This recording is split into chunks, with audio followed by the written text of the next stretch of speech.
Bom dia a todos. Para nós, para a Escola Secundária de Camões, é uma honra muito grande ter a doutora Maria Barroso aqui connosco.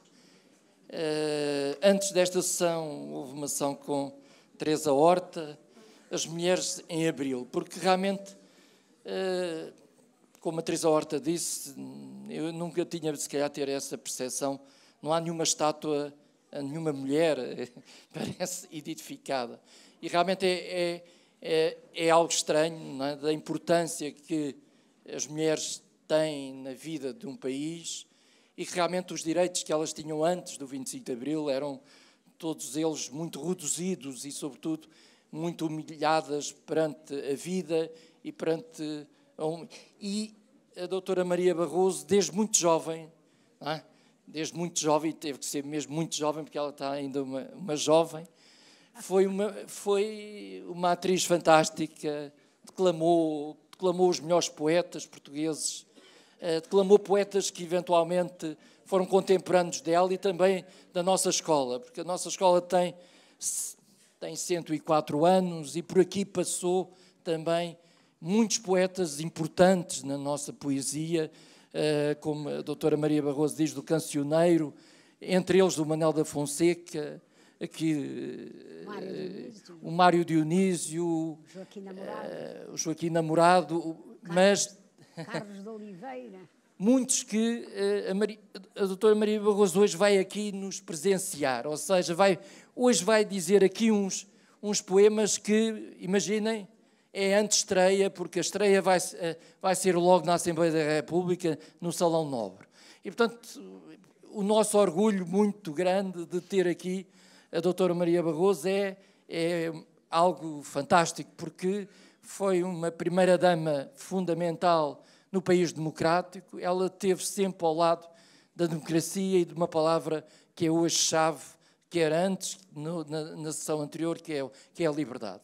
E, portanto, se houve alguém que declamou, lutou pela liberdade, realmente a doutora Maria Barroso está na primeira linha de todos aqueles que antes do 25 de Abril estiveram na frente contra um regime bastante ditatorial, mas, sobretudo, um regime que oprimia as pessoas. E é nesse sentido, é evidente que tenho aqui também, e é um prazer também, além da doutora Maria Barroso, está aqui a filha, a Isabel, e um sobrinho, o Mário Barroso, mas a Isabel.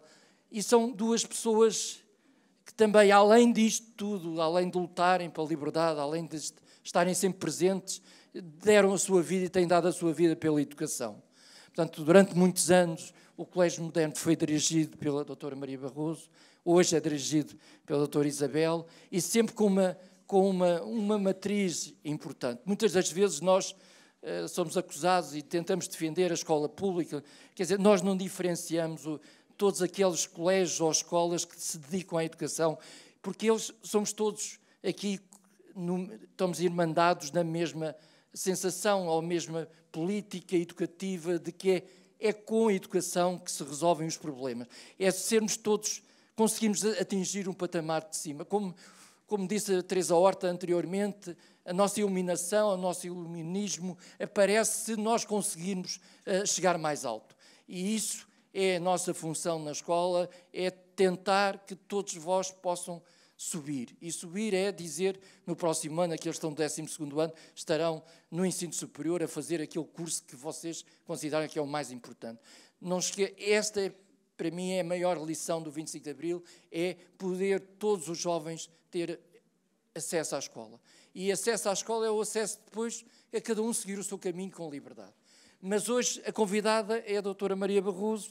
Eu vou-lhe passar aqui, ela já tem um micro ali na sua lapela, e estou certo que ela vai nos surpreender, como me surpreendeu há muito pouco tempo, a declamar alguns poemas dos grandes poetas que ela conheceu pessoalmente. É um privilégio. Obrigada, está muito curtinho, obrigada. Bom, eu tenho um grande prazer, é uma honra para mim estar aqui neste grande liceu, que eu conheço há muitos anos, quando ainda era só liceu de rapazes. Eu andava num liceu só de raparigas, que era o Filipe de Lencastre, e só mais tarde, quando fiz o antigo 7º ano, que corresponde agora ao 12º, é que eu fui para o Pedro Nunes, que era o único que tinha os dois sexos. Mas eu sempre ouvi falar neste liceu também como um grande liceu, uma grande escola, onde se aprendia, onde os jovens aprendiam a ser cidadãos responsáveis, conscientes e, portanto, onde se preparavam para um dia, quando fossem chamados ao exercício dessa cidadania, poderem fazê-lo com todo à vontade. E hoje vocês, felizmente, vivem num país livre. Porque quando eu andava no liceu, nós vivíamos num país altamente duro, era uma ditadura, Eu nasci numa casa que foi a minha primeira grande escola, a primeira grande escola que eu frequentei, onde tinha 6 irmãos, pai, mãe e avó. Éramos 10 à mesa do almoço e ao jantar e éramos de uma amizade, de uma solidariedade espantosa. Tinha um irmão, por exemplo, que foi professor da Faculdade de Ciências, que era um grande matemático e que foi depois demitido por causa da política, dava o seu ordenado por inteiro aos meus pais quando chegava o fim do mês. E eu, quando fui para a Faculdade de Letras e para o Teatro Nacional, também dava por inteiro o meu ordenado aos meus pais. Às vezes diziam, não pode ser, tens que ficar... Mãezinha e paizinho, estão a fazer um grande sacrifício por nós. Portanto, para nós estudarmos, para nós trabalharmos, portanto, deixem-nos fazer isto, que isto é um imperativo da nossa consciência. E, de facto, era uma grande escola. A família continua a ser uma grande escola. E vocês, jovens, têm uma grande responsabilidade. Têm que aprender a descobrir com os pais em casa, com os professores na escola, os grandes valores humanos da solidariedade, do respeito pelos mais velhos. Enfim, todos esses grandes valores humanos são indispensáveis para que um dia possam ser os grandes dirigentes deste país e para fazer deste país, desta sociedade, uma sociedade melhor, porque a sociedade portuguesa, tal como a europeia, tal como o mundo inteiro, está a atravessar grandes dificuldades. E eu devo dizer-vos, eu conheci grandes, como sou velha, conheci grandes líderes europeus.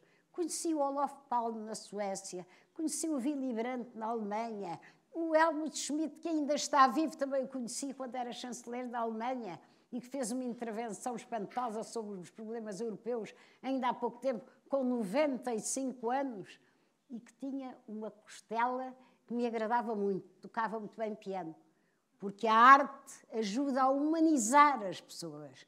E conheci o Kreisky na Áustria, e conheci vários grandes líderes, e que nos faltam agora na Europa para poderem ajudar os nossos países a recuperarem aquele nível que já atingiram e que foi muito alto.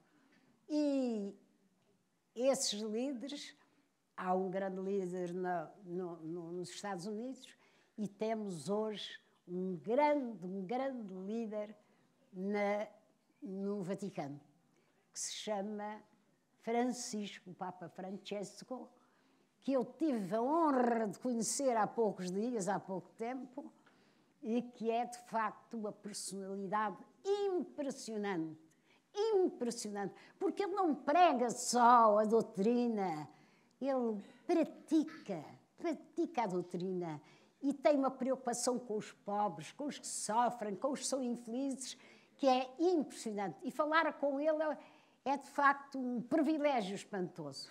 E eu fiquei muito satisfeita e muito orgulhosa de tê-lo conhecido e estou muito convencida, de facto, que ele pode ajudar a mudar o mundo.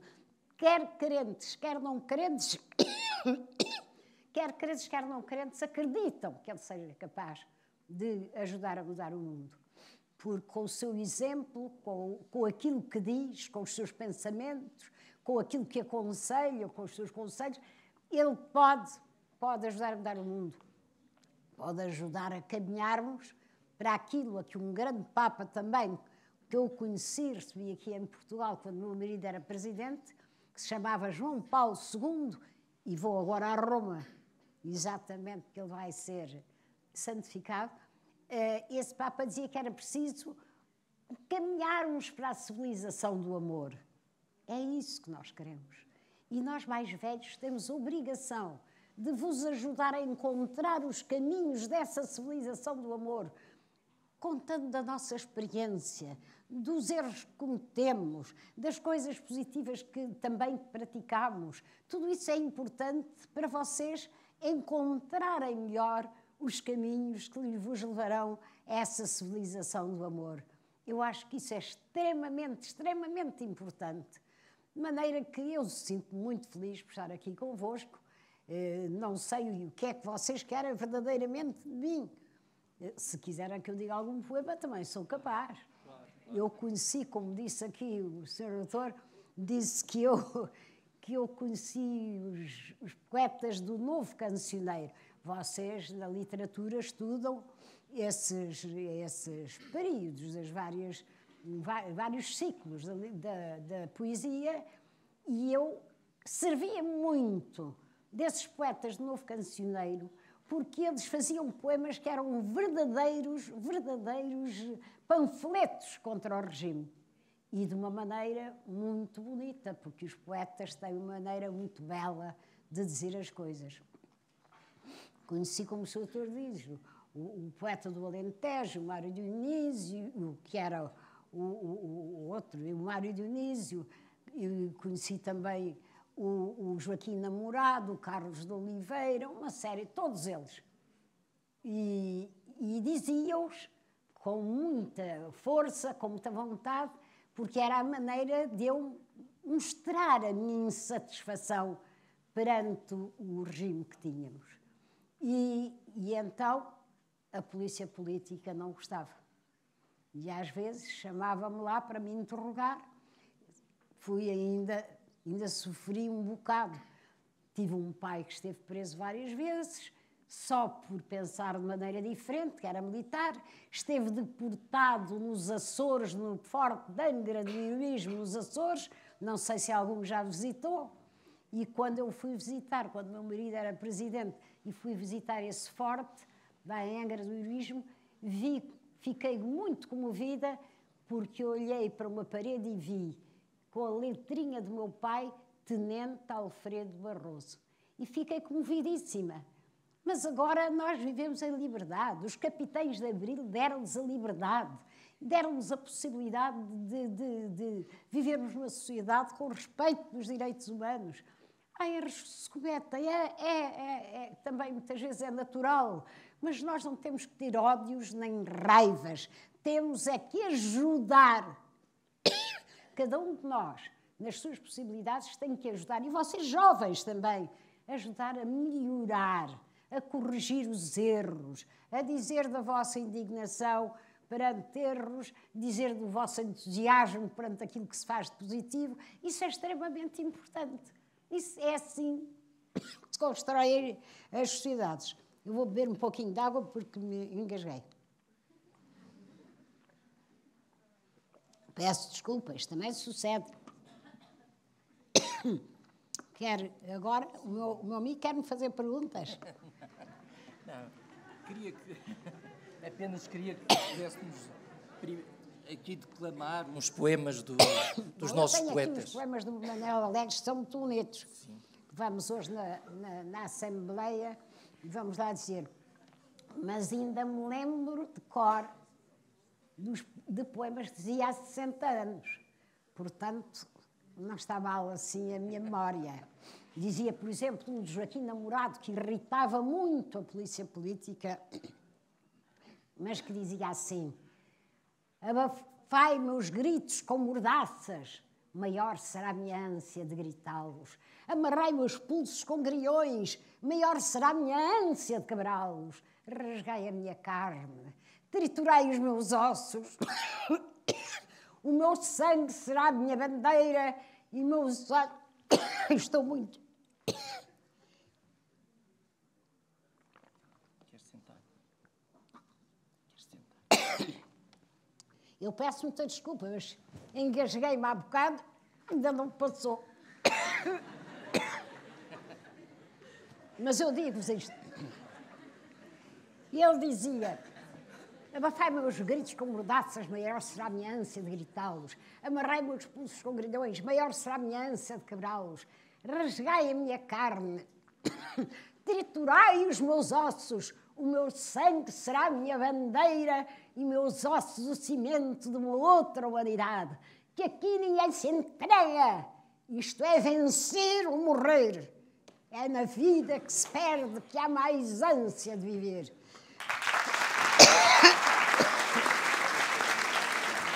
Muito obrigada.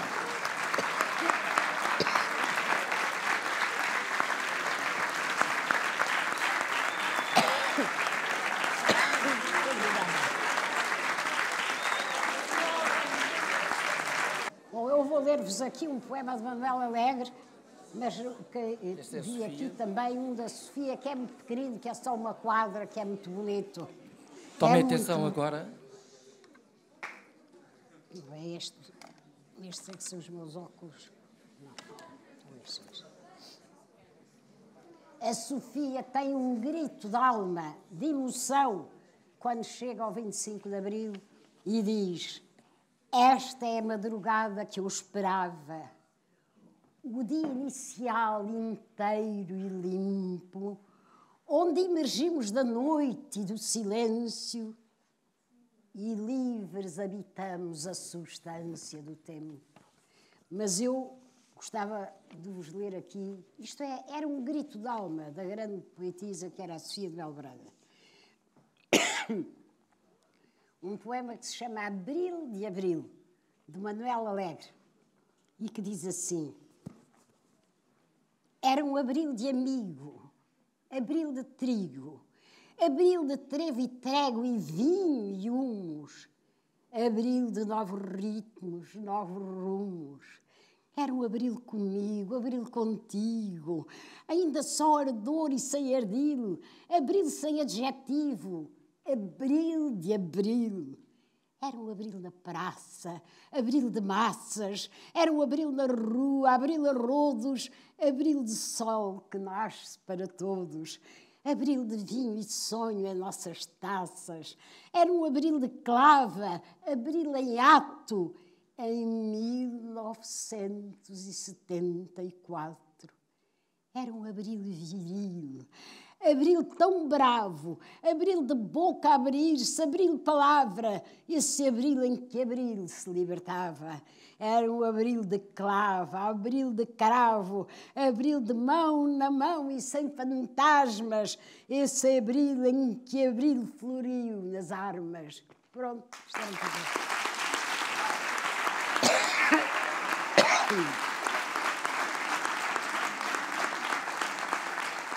Podemos falar com esta juventude maravilhosa, porque vir aqui e poder falar convosco é uma maravilha. Eu sinto-me rejuvenescer e já sou muito velha, mas enquanto for viva, não estou parada, vou sempre fazendo alguma coisa, porque o povo diz: parar é morrer. E é verdade.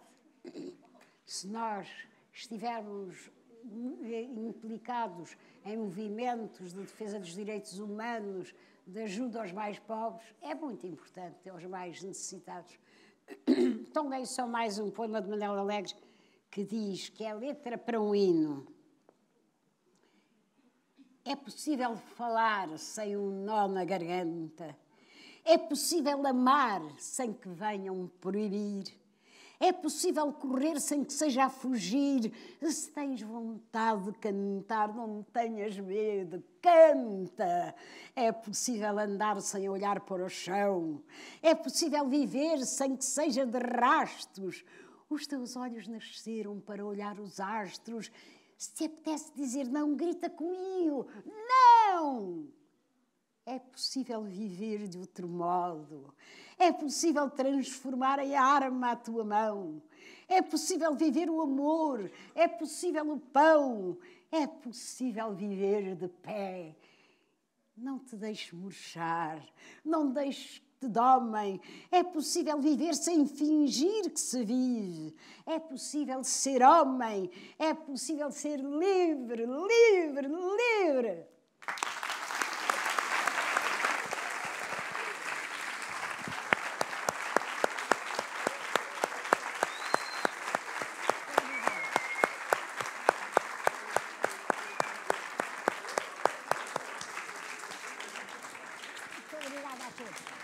Vamos sentar agora ali. Vamos. Agradeço que continuem. Eu agradeço a vossa paciência, a vossa simpatia por me terem ouvido. Macei-vos um pouco com a leitura de tantos poemas, mas eu toda a minha vida gostei muito de poesia e acho que vocês também devem ler muita poesia. Ler o Camões, ler os clássicos, mas também ler os mais modernos. É bom, faz bem à alma e, sobretudo, como eu disse há pouco, ajuda a humanizar-nos. Porque nós não podemos pensar só nas contas, só nos mercados, só no dinheiro. Nós temos que pensar noutros grandes valores, como eu disse, que fazem a riqueza da sociedade. Eu agradeço-vos de todo o coração e mando-vos um beijinho a todos.